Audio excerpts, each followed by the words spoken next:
Hey guys, how is it going on? Shinigami Sam here to do a review on Toriko Chapter 391. Alright guys, let's just get into the greatness that was this chapter. But when I'm saying greatness, man, I'm just shocked. The things that happen in this chapter, oh my goodness.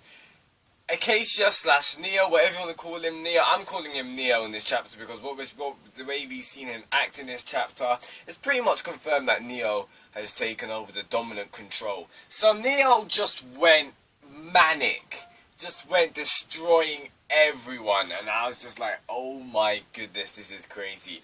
What did we see that got attacked in this chapter? We saw the three heavenly kings. So Coco, Zebra, and Sunny.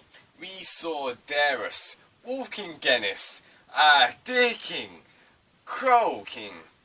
Am I missing anyone else? Bambina, Komatsu, what's his name? Uketame? Uke, you know, the short guy. The other guys, the other chef as well, basically Komatsu and the two other chefs, and Brunch. Like, Komatsu's legs got taken out, and I'm just like, oh my goodness, like, Neo is unbelievable. Like, he's unbelievably strong, he's extremely vicious, and with this chapter, it's just making me feel like we are really ramping up to the end of this arc. Like, I think I said in my previous review, it's probably got like 5, 6, 7 chapters left.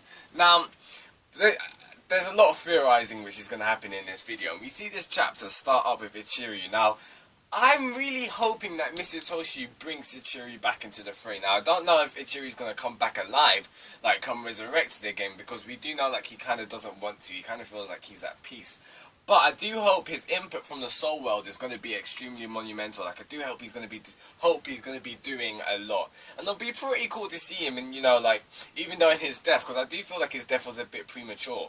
Like, but it was nice. Like, his death, it was a bit premature, but I do feel like it was executed well. So, yeah, I do hope his input is not valid. I do hope it's significant. Like, I hope it's not for nothing, if you kind of get what I mean, because we're seeing a lot of time in this arc, like, some people will get revived and then they'll get one-shotted again, meaning the three heavenly kings. Like, how many times have we seen Coco, Zebra, and Sunny get attacked, get revived again, and get attacked again? So, stuff like that. I really do hope that the efforts are going to be for naught. The efforts are going to be monumental, like, it's going to be significant and helpful. So yes, in this chapter we see Ichiryu in the soul world, and he's basically staring at these nitros coming out. And this is what I want to talk about. So it's basically been alluded to that Neo's stomach is the soul world, or his stomach is kind of connected to the soul world, meaning, in essence, does that mean that possibly whatever Neo consumes, maybe it can be brought back, but it can't be brought back by conventional means, if you get my gist. So Neo's ingredients, the things that Neo eats, we see it in the soul world, and that's what Ichiryu saw. Ichiryu saw the nitro, but he saw the blue nitro coming out. So does that mean that the things that Neo has ate is going to come out eventually, or does that mean that he's like reached the limit where he can't eat no more? Or like, due to all this anger that he's been taken in by his opponents, all the previous food that he's eaten, it's what, evolving out of it, or it's coming out of it from the soul world? I'm not really sure. Guys, tell me thoughts, comment below what you think about that. So we see Froze, and Froze is there just, you know, cooking some of the ingredients that Neo has consumed in the past. And Ichiryu's face, I was just like, I want some dialogue between them. Mr. Toshi, please make that happen. That would be awesome. So I really do want some dialogue between Ichiryu and Froze. I want a bit more I'd love a little bit more information on, you know, Ichiryu and Acacia, because there was like 10-20 chapters ago when Acacia was crying and he was like to Ichiryu, I entrust the gourmet dream, the gourmet will to you.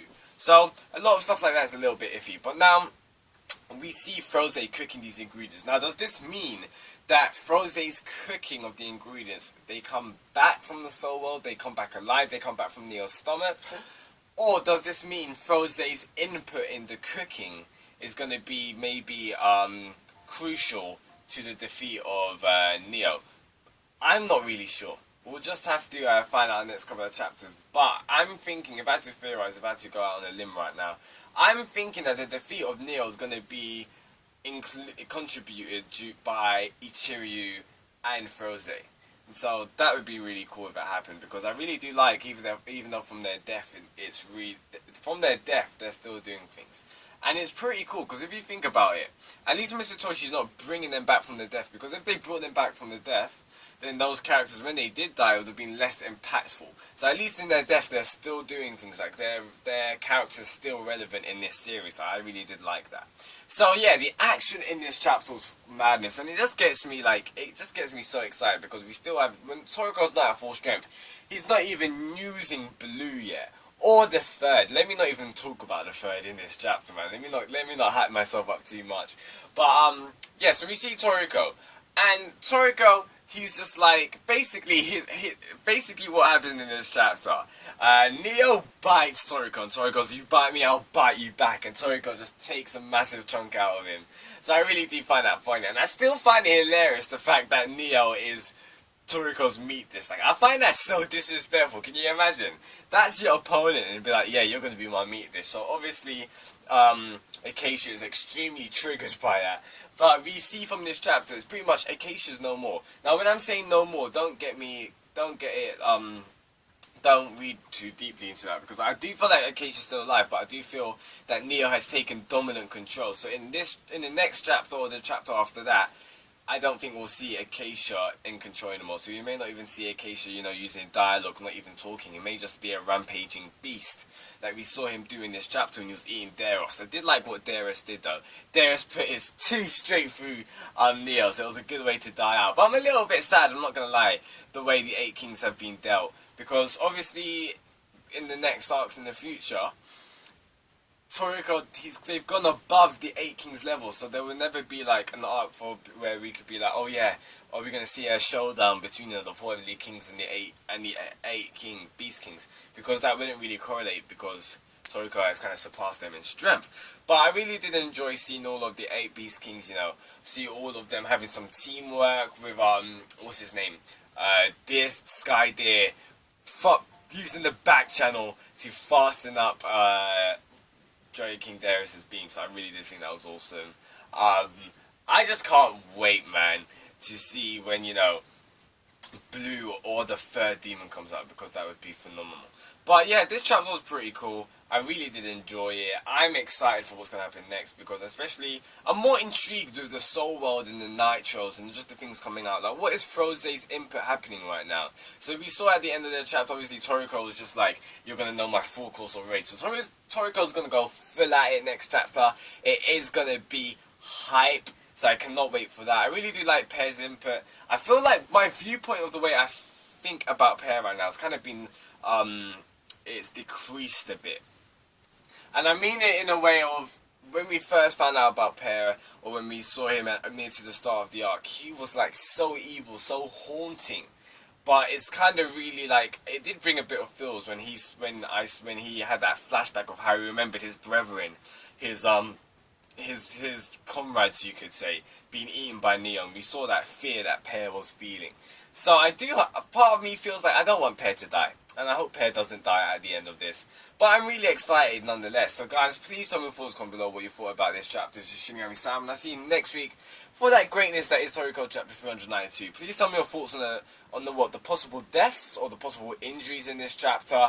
The chapter closes off with Tepai looking at the ground. So, Center, Area 0, all of that stuff is about to go down. Ayamaru is going to probably come back as well. So Shinigami-Sam, please tell me your thoughts, comment below, and we'll see you next week for that greatness. Subscribe for weekly reviews of Toriko, and goodbye guys, peace out. Let's continue the discussion down below.